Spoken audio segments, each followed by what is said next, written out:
أمي يوسف تقولوا اليوم حنتي بعد بيدي قل قاد في ترابه.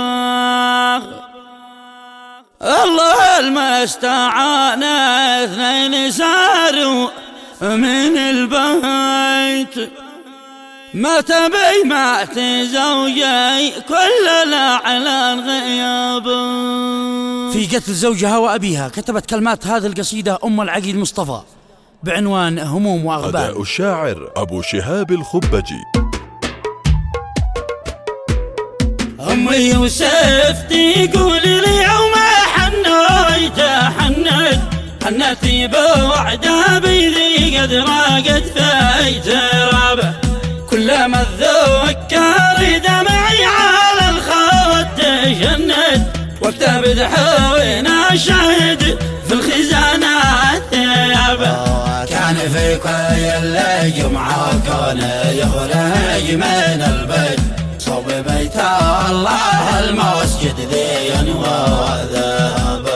واصبح اليوم في ثليات الميت المد، والغالب لا يزال عاد بشفرة جوابه. الله المستعان اثنين سال يومين البيت، مات بموت زوجي كل الاعلان غيابه.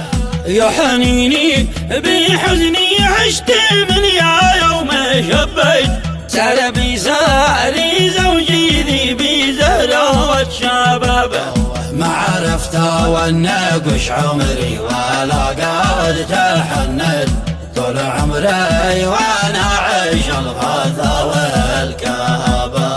اذكر ثناويناهم في كل مصباح وامسك، والعيون ممطرة بالدمع مثل السحب. ما سبب قوة الابية قاتل ذا قد اخطيت، بعد تشويه وجهه بعد قسوة عقابه. لكن العمر لله شئت يا قلبي أنبت، ما يخيب ظني من ناداه أو دق بابه.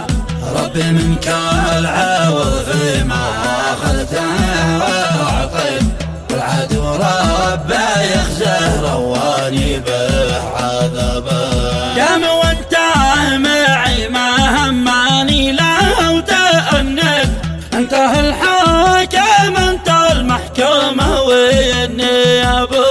اقهر اللي قهرني ربنا عنه معفيت، واجعل النار له يا ربي ساعة حسابه. وانما جوانتك للعبي وزع وجداعي، طالما والدعاء من قلبي فيه استجابة.